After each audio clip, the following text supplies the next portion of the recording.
Settle in, adjust your pillows, let your breathing slow, and imagine a sky so wide it seems to swallow sound, a night dome pricked with cold stars over grasslands that roll for days. A horse exhales a pale fog, felt tense, jurs, circle a low fire that snaps and whispers. Somewhere, a cradle board creaks, a bowstring thrums, and a child named Temujin sleeps with a strip of sheep fat tied to his wrist for luck. This is the steppe. It's hard, open, exacting, and it will shape the greatest land empire the world has ever seen. Make sure you like and subscribe if you like the video.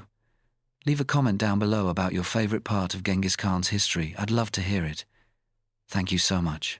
Your eyes open, not in a palace, but in a round tent of stitched felt. It's the late 12th century on the Onan and Kurlan rivers of northeast Mongolia. Temujin's world is not cities and stone, but wind, muscle, and movement. The Mongols are herders, archers, raiders. Their wealth breathes, grazes, and gallops. Families migrate with seasons, following pasture. Children learn to ride before they can properly walk. Every life depends on the herd, every journey on the horse, every hunt on the bow. Temujin is born into a clan society riddled with feuds. His father, Yesuge, a minor chieftain, is poisoned by rivals when Temujin is still a boy. The family is cast out, stripped of protection. They survive by trapping, scavenging, and fishing along frozen rivers. Hunger becomes an instructor, hardship becomes a forge. Temujin learns what it means to be abandoned and what it means to endure. He also learns the currency of the steppe. Loyalty given and taken, alliances sealed by marriage, promises backed by swift retribution. He binds himself to a childhood blood brother, Jamuka, and to a powerful patron, Togrul Wang Khan, of the Karit. For a time, their fortunes rise together. But the steppe is a chessboard of shifting friendships. The bond with Jamuka fractures. Patronage with Togrul curdles into rivalry. Temujin is captured, escapes with the help of a sympathetic guard, and returns to the game with a new lesson written in his bones: mercy to the useful, severity to the treacherous, patience with time. You draw the tent flap aside, and the wind slaps your face awake. Hear it? Hooves.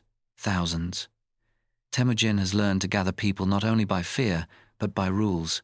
He rewards bravery regardless of birth. He promotes by merit, not lineage. He protects widows and orphans of the fallen. He forbids the kidnapping of women from allied clans. He organizes an army not by tribe, but by tens, hundreds, thousands, Arban, Jagan, Mingan, Tumen, so that old loyalties blur and new ones form. Slowly, painfully, he unthreads the tangle of clan loyalties and reweaves it into something unprecedented: a nation on horseback. In 1206, after years of campaigning, a great council, the Kuriltai, meets on the Onan. They proclaim Temujin as Genghis Khan, Genghis Khan, universal ruler. Titles are air unless they command obedience, but this one will ride. He sets about building tools fit for a vast ambition: a messenger relay system, the Yam, with way stations, spare horses, and guards; a census to count people, herds, and obligations; a guard corps, the Keshig, loyal to his person; laws, known collectively as the Yas, that codify order on the move. Some of those laws we know clearly: punishments for theft, protection of envoys, exemptions for religious leaders. Others come to us filtered through later sources, but the effect is plain enough: predictable rules in a world that had survived on grudges. Now picture the horse archers themselves. They carry composite bows of horn, wood, and sinew, a weapon quick and vicious, accurate from the saddle at ranges that shock their enemies. Each rider has remounts, spare bowstrings kept dry in a case, ration balls of dried curds and meat, a flint for fire, and a drilled habit of obeying the flag signals that flutter above formations like a language of cloth. Feigned retreats are a favorite tactic: rush, sting, withdraw, tempt pursuit, then snap shut the wings of an encirclement. Mobility is the Mongols' theology. The first storms break close to home. In 1209, 1210, Genghis turns against the Tangut kingdom of Xi to the southwest. Probing campaigns, surrounded cities, negotiated submission. Tribute and recognition follow. He pivots east toward the Jurchen-led Jin dynasty, which controls northern China. In 1211, the Mongols burst through mountain passes, and the war becomes a grinding study in siegecraft and adaptation. Horse archers cannot unmake walls alone. The Mongols recruit engineers, co-opt Chinese techniques, learn traction trebuchets, and counterweight mangonels, sap tunnels, siege towers. Cities fall, others bargain. Jin prestige cracks. The Mongols winter on enemy soil while herds graze in captured fields. It will take decades for the Jin to collapse entirely. Genghis himself will not live to see their end. But the direction is clear. The steppe now presses hard against brick and bureaucracy, and the brick begins to give. Then a single spark in a Western caravan ignites a continent. Imagine a caravan creaking across the deserts of Central Asia. Silks, furs, and pepper sheltered under felt. Mongol envoys and merchants enter the Khwarezmian Empire, a sprawling realm from Iran to Transoxiana, ruled by Shah Ala al-Din Muhammad. At the border town of Otrar, a governor seizes the caravan, accuses the merchants of spying, and executes them. Envoys sent to demand redress are humiliated and killed. In the steppe code, envoys are sacred. Breaking that protection is not an insult, it is a declaration. In 1219, Genghis Khan answers with a campaign of terrifying precision. His generals, Subutai, Jebe, Mukhali, Jochi, Chagatai, Ogedei, unfurl across Central Asia like a net weighted with iron. Bukhara falls, the mosque becomes a stable. A sermon is delivered from its pulpit to remind the conquered that the Mongols punish betrayal and reward surrender. Samarkand collapses after multi-pronged assault and betrayal within the walls. Cities that resist are sacked, those that submit are spared and taxed. The Shah flees east and dies a fugitive. His son, Jalal al-Din, rallies a last army on the Indus, is defeated, and leaps from a cliff into the river to escape. The Mongols do not pursue deep into India. The lesson has been written. Now, a strange, beautiful, frightening thing happens.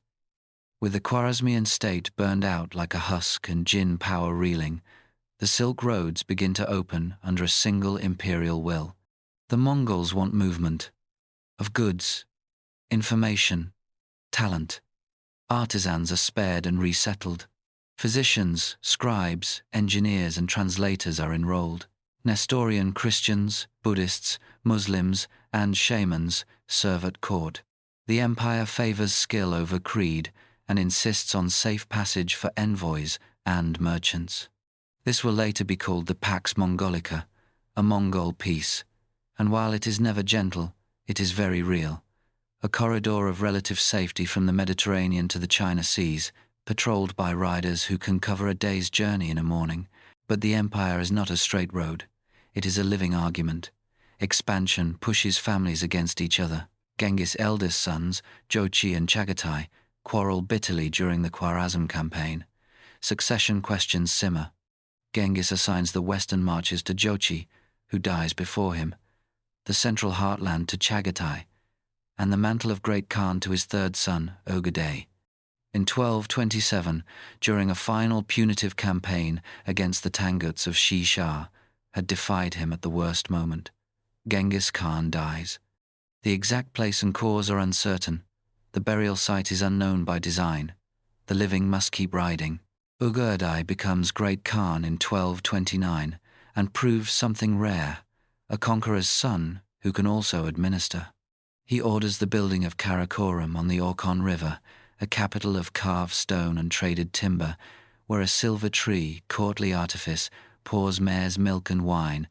He regularizes tribute, oversees a great census, expands the yam relay, and continues campaigns on two fronts: east, to finish the Jin, and west, to break the Volga Bulgars, the Rus principalities, Poland, and Hungary. Under his general Subutai and his nephew Batu, The Western army crosses frozen rivers like roads. In 1237, 1240, they destroy cities whose names will echo like struck bells: Ryazan, Vladimir, Kiev. In 1241 they defeat European coalitions at Liegnitz and at Mohi, their mobility unanswerable, their discipline unnerving. Europe braces for annihilation, and then, as if history inhales and holds its breath, the Mongols withdraw. Ogurdai has died. The princes must return for the succession. You sit by the embers and feel how fate in this story often turns on a horse tether and an elder's breath.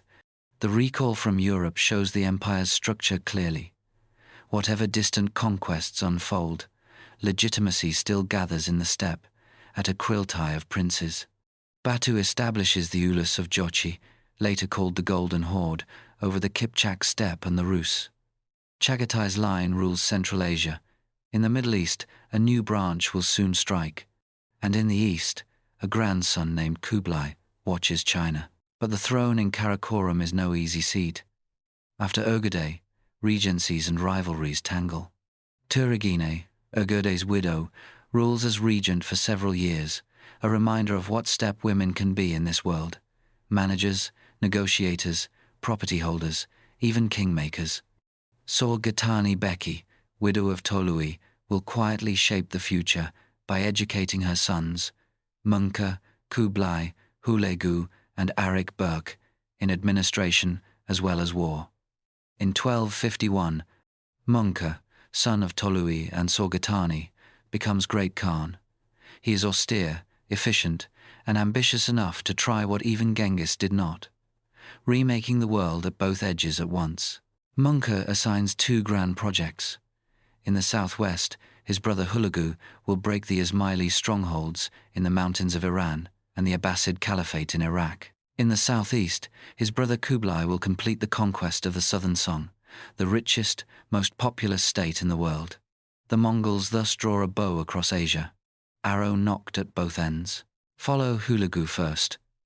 The mountain fortresses of the Nizari Ismailis, vilified by enemies as assassins, fall one by one as treasuries, libraries, and gardens open to occupying troops.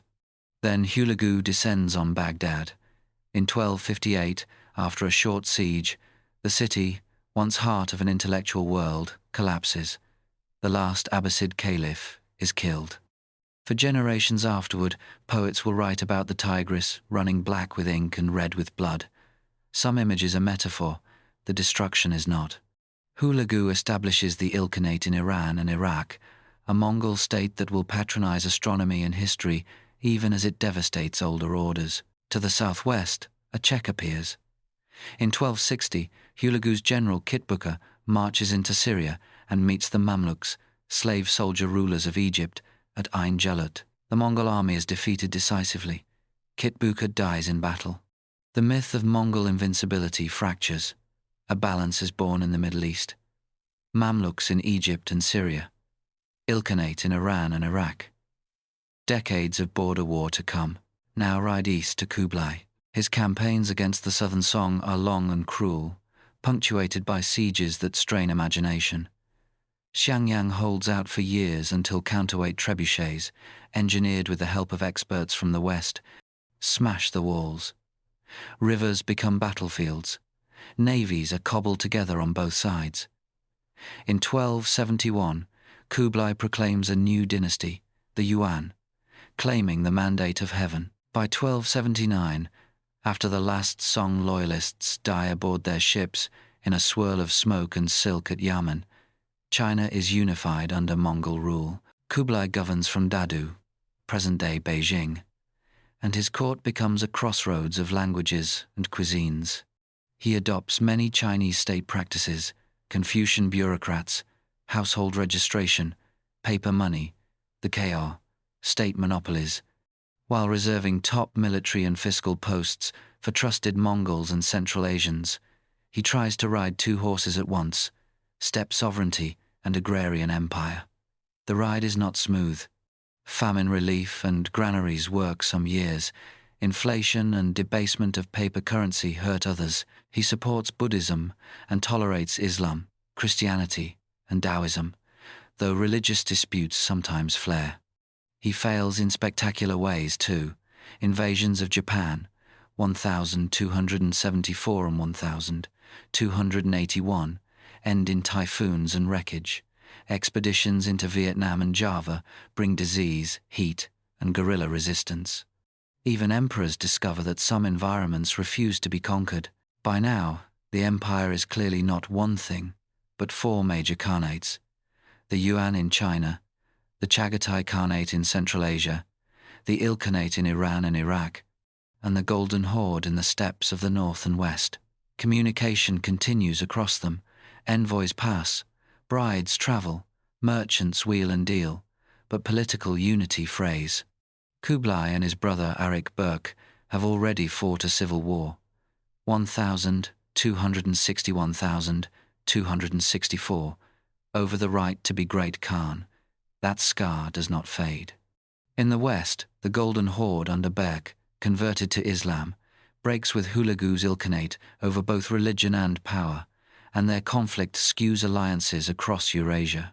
After Kublai's death in 1294, the Yuan will see rapid turnovers. The Ilkhanate will splinter after 1335. The Golden Horde will fracture slowly.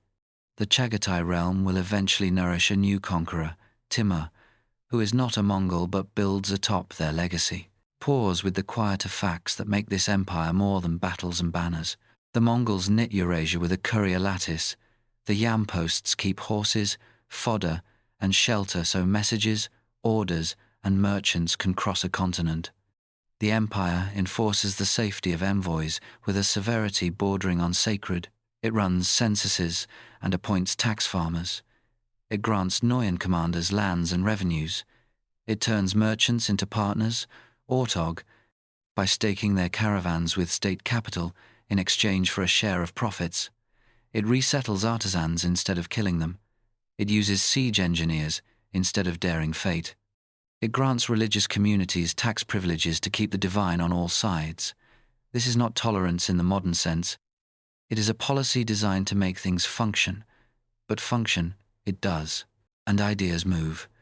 Paper and printing techniques, perfected in China, find new patrons in Muslim courts. Gunpowder formulas migrate and mutate into new artillery crafts. The compass aids mariners in the Indian Ocean and beyond. Persian astronomers work in Maraga under the Ilkhans. Chinese doctors converse with Syrian pharmacists. Translators and interpreters, Biti Chi, mediate between scripts and expectations. A Venetian named Marco Polo will later write about Kublai's court. A Franciscan monk named John of Plano Carpini will report to a pope. A Persian historian named Rashid al-Din will compile a world history under Mongol patronage. The Silk Roads are not just trade lanes now, they are circulatory systems. Of course, movement carries disease as well as silk. In the 1,340 seconds, long after the first generation of conquests, plague emerges in Central Asia and spreads along trade and war routes to the Middle East and Europe, killing tens of millions. The Mongols did not create the pathogen, but the integrated routes of Pax Mongolica helped it travel. Threads of prosperity can become threads of mortality. What, then, is the legacy of Genghis Khan, beyond terror and treasure? Start here. He remade politics on the steppe by breaking the monopoly of noble lineages and binding men to a center through rules, spoils, and belief in merit. He built a military machine whose strength was less about cruelty than about organization, logistics, and speed. He demanded that envoys be safe, that postal relays be stocked, that commanders share plunder equitably, and that subject peoples provide artisans, not corpses. His descendants ruled not one empire but many, and in ruling, they turned the steppes' habits into imperial institutions. The costs were staggering. Cities that resisted were leveled, populations were displaced or enslaved. Irrigation networks in parts of Central Asia collapsed and took generations to recover. Libraries burned, dynasties ended, cultural treasures vanished. In Russia, the Mongol suzerainty, the Mongol yoke, reshaped princely politics for centuries, channeling tribute through Moscow and giving it the fiscal spine to rise. In China, the Yuan left behind both durable institutions and a bitter memory of foreign rule. The subsequent Ming dynasty would be obsessed with walls and internal cohesion. In Iran and the Caucasus, Mongol rule first shattered and then patronized, destroying the Abbasid Caliphate, then funding historians and observatories. In the Middle East, the Mamluks rose partly by being the first to stop Mongol advance, and that victory became part of their legitimacy. And yet, if you listen closely in the night, you hear the other side. Artisans granted protection, merchants backed by state capital, women like Sorgatani and Turigine maneuvering at the heart of power, laws that tried, however imperfectly, to pull justice out of vendetta, tax registers that counted not just the living, but their labor obligations and exemptions. The Mongol Empire did not invent long-distance exchange or multi-faith governance, but it supercharged both on a transcontinental scale and made them feel, for a time, ordinary. Even the small textures of daily life matter. Picture a boy on the steppe learning to shoot from the saddle by hanging a bone ring from a string and galloping past it at full speed. Picture a courier arriving at a yam station at dusk, breath crusted with frost, swapping his horse for a fresh mount and a hot bowl of milk tea before vanishing again into the dark. Picture a Chinese engineer packing counterweights into a siege machine while a Persian translator negotiates terms from the city walls and a Syrian doctor tends wounds by lamplight in a felt tent whose poles were cut far away in a different forest. This is empire as encounter. As for Genghis himself, he remains elusive, ruthless and pragmatic, generous to those who served him well, implacable toward those who broke the guest right of envoys. He distrusted luxury and, in his last instructions, warned his heirs not to settle too deeply into sedentary ease. They did not listen entirely. Empires rarely do. The great tent city became palaces. The felt gave way to carved eaves. Paper money replaced lumps of silver, and with that change came the ordinary frictions of taxes, offices, and court factions. Lie back now and let the wind over the grasslands sound like surf. The Mongol story is not a single ride, but a journey in stages. Rise on the steppe, unification by reform and terror, conquests that cut empires down to the roots, an intercontinental peace patrolled by hooves, fragmentation into successor states, and finally the slow sinking of that first fierce dream into the sediments of later dynasties. If you tilt your head just so, you can still see it. A rider on a small, tough pony, a bow across his back, a sky without edges, and a rule the rider believes in enough to carry 1,000 leagues. Tomorrow, if you wished, you could walk the ruins of Karakoram, trace the walls of Dadu in Beijing, stand on the battlements of Xiangyang, or watch the Volga ice meltdown where Batu crossed. Empires leave bones in the ground, but they also leave habits in the mind of how quickly the world can change and how much can be built when logistics and law serve purpose. For now, in the quiet, remember this. The rise of Genghis Khan was not fated. It was built out of hunger, policy, merit, speed, and a relentless insistence on order. His legacy is the road that outlived him, the relay whose poles were never meant to be monuments but pathways, and the unsettling truth that a world can be woven together by men who sleep on the ground, eat dried curds from their sleeves, and read the wind for orders. Close your eyes. The horses are still. The fire is low. Somewhere, a courier's bell rings once, then fades, and the vast plain resumes its breathing. Thank you so much for watching this video. I hope you enjoyed. Stay tuned for more stories. Sincerely, the Dozing Dragon.